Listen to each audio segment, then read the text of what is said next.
first thing that we're going to mention is how to print your document.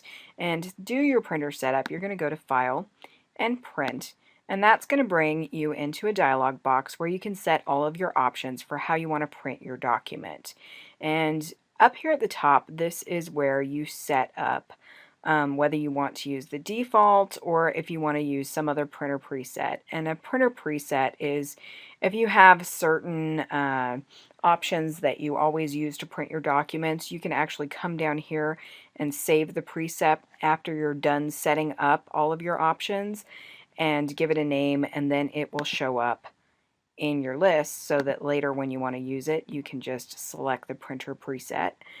And right here is where you select what printer you want to print on, and if you have a printer connected to your computer, it will show up in the list in the drop-down menu, and you can select the printer. And then next you have this PPD, and a PPD printer is for commercial printing, and if you are set up with one of those and you want to use that, you would select it in the PPD area. The next section that you have in the print dialog box kind of changes depending on what option you select. And the options that you can select are over here on the left. And right now it's set to General, and so you have the General tab up. And the General tab just covers things like how many copies, how many pages you want to print, if you want to print all or just a range of pages, the sequence, even pages only or odd pages, whether you want to do spreads or print master pages, and then some options like print non-printing objects, print blank pages, print visible guides and baseline grids. All of those options are in the general category. Next, you can go down to Setup, and this is where you set up the printer. If you have a different paper size you want to use, instead of letter you want to go to tabloid, you would set that up down there in your setup. You can also set up things like landscape or portrait, and if you want to scale your print, you can set that up in the scale section as well. Other things that you have available to you are the marks and bleeds. If you want to change your option for marks and bleeds, it's available there. Output has to do with your ink and controlling your ink processes. Graphics, this controls how the printing of graphics is handled. Color management deals with your color and how you want to handle the color as it's being printed. And then you can do some advanced options such as print as a bitmap and changing the resolution there. And finally, you have the Summary tab, which just gives you a general summary, and you can save this summary to a file on your computer if it's something that you want to refer to later on. Let's go back to General, and then let's go ahead and hit Print. And now you see that I have a warning box, and the warning box is because I have overset text on page 14. And I set that up for a reason. So right now I'm just going to ignore it and hit OK. And it's going to ask me if I want to save, but I'm going to cancel out of that, and then it's going to go ahead and print my document. Now, some of those warning messages could have been avoided if I just would have pre-flighted my document before I printed it. And you should always pre-flight your document before you send it to a printer, and especially before you send it out for printing, because it'll save you a lot of hassle. Now, when I say pre-flight, what I mean is that you use InDesign's pre-flight panel or your live pre-flight to check your document for errors, things like overset text, missing fonts, images that have some problems.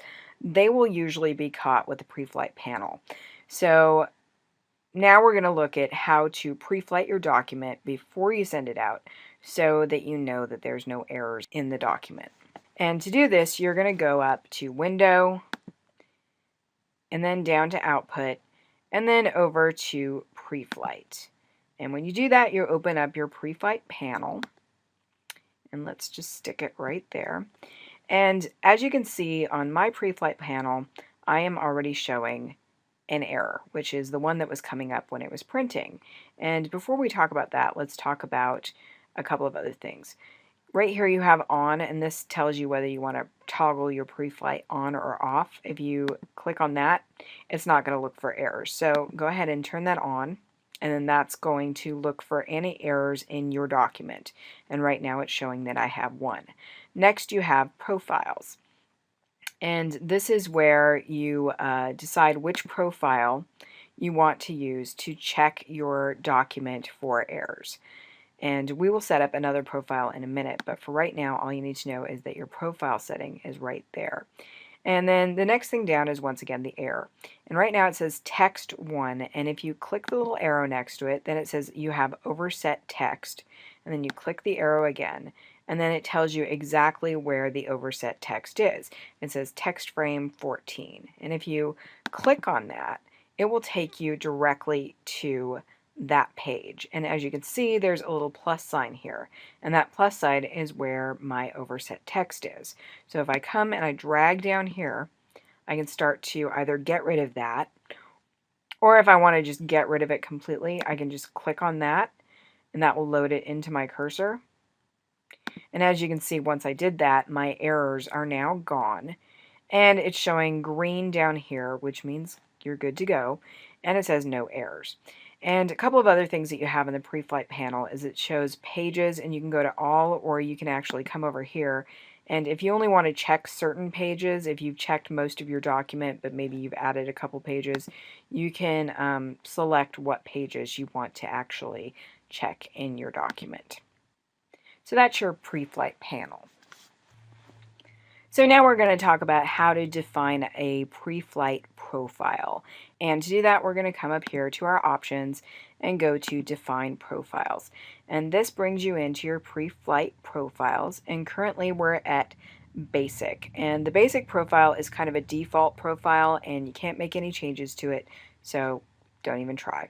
So what you want to do if you want to make changes is come down here to the plus sign, and that's going to create a new pre-flight profile. And it says profile name, and it's highlighted in blue so you can change it. And let's just call it Pro. And then below that you have your options for the profile. And it says this is a copy of the default profile with default rule settings. Well, that's because you haven't changed anything yet. But if you come down here, anything that you check, pre-flight is going to check to see if that's a problem in your document. And in my current document, I don't have any color, so all of these options for color really aren't relevant for it, so I'm going to leave that unchecked. And I don't have any images, so all of these options for images aren't relevant, but I do have some text, and I do want it to check for overset text, and maybe I want to see if it has missing glyphs, and maybe I want to go ahead and see if it has paragraph style and character style overrides. And so we check those boxes, and then let's come up here, and I don't think that I have any links, so I'm going to take that off. And now that I have the options the way that I want them, I'm going to go ahead and I'm going to save my profile. And now you see that I have Pro over here in the left side, and it should be saved. And let's go ahead and hit OK. And when we come back up here to Profile, we should be able to come down and now select the Pro profile. And it's now looking for errors based on the new profile that I gave it. And apparently that found a lot more errors because it's showing 7. And it shows style overrides 7, and you can just click down and go through them one by one to fix all of the errors. Now we're back here in our trusty tabloid, the Cascadian Weekly, to talk about creating a package for output. And why do you want to create a package for outputting your InDesign document? Well, if you remember from some of the really early lessons, we talked about graphics, and we talked about how this little link right here meant that that graphic is actually non-existent in this InDesign document. And what that means is that if you just copy this document and send it to a printer, they're going to open it but not have any of these graphics because they were linked to and they don't have the original files. So by packaging them, you're going to give them everything they need to create the InDesign document, including all the link files, and they'll be able to print it out for you. And to create a package for output, we're going to go up to the File menu, and then we're going to come down to Package. And when you go to Package, you're going to get a dialog box, of course. And on the left, you have your options. And then on the right, you have whatever option is currently selected. And right now you have a summary. And the summary is just showing you the scope, which is the entire publication. And it shows you how many fonts are being used, if any of them are missing, how many are embedded, etc. And it talks about links and images. And there's a little yellow warning sign here, which means that something's not quite kosher. And it says 7 links found, 0 modified, 0 missing, 0 inaccessible, images, 0 embedded, 6 use RGB color space. So the warning is probably letting you know that you're in RGB color space, which is the color space of monitors, but not exactly the color space of printing. So if you're going to package it to a printer, you probably want those images changed to CMYK. But we're not going to worry about that right now. Instead, we're just going to quickly go through our little panels over here. And let's go to fonts. And right now it's showing all the fonts that are used in your document. But you can come down here to show problems only. And when you do that, you see that there's no problem showing. So you're golden. If you did have a problem, it would show up here and you could click on Find Font to go and find the font and relink it, and it would package it in so that you didn't have this problem. Next, we're going to go to Links and Images, and in here you have your list of all of your images in the document, and these are all problems, so you don't have to hit Show Problems Only here, but if you did and you had, no problems, that would be great. But these are all problems because they're in RGB color space, and we're not going to do anything about that right now. So finally, you have these 3 other panels, which is Colors and Inks, and this shows you what color and ink settings you're using to send to the printer. And here's your print settings, which are all set up for your printer. And then finally, you have any external plugins that you may have applied to the InDesign document. Well, once you've gone through all of these things, you're going to go ahead and hit Package. And when you hit Package, first it's going to tell you that you need to save the document. So we're going to go ahead and save it. And then it's going to bring you to a dialog box. And this dialog box is actually printing instructions. And this you use to input your contact name, your company name, your address, phone number, email, all of that stuff. And then at the bottom, there's a spot to put instructions for the printer. And this is very, very helpful when you're putting the package together and you want specific printing instructions to be given to the printer. You can just put it right here in the program. And let's just say for color. And pretend that's our instructions, and then go ahead and hit Continue. Once you hit Continue, you've got another dialog box, and this is directing you to name your new folder, and it says Tabloid 3 folder because that's the file name, and it just added the folder afterwards. And when the name's the way you want it to be, you can go ahead and just figure out where you want to put that folder. And I'm just going to have it on the desktop. And then finally, you're going to hit Package when you're where you want to be. And that will bring up this little warning that's just going to tell you that restrictions apply to copying font software for use by a service provider. And that's just some general information for you to know. Go ahead and hit OK. And now it's packaging everything for you.